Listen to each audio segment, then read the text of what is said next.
টাইগারের পেটেও ডিম আছে, ওই দেখেন পেটটা ফুলা,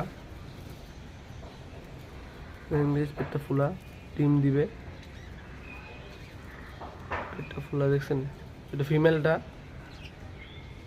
এই যে এটা মেল। এটার নাম দিচ্ছি আমি হাইলাইটার, হাইলাইটারের মতন দেখতে। আর এই যে দেখছেন ফিমেলটা পেটে ডিম আছে, যেহেতু হাড়ি।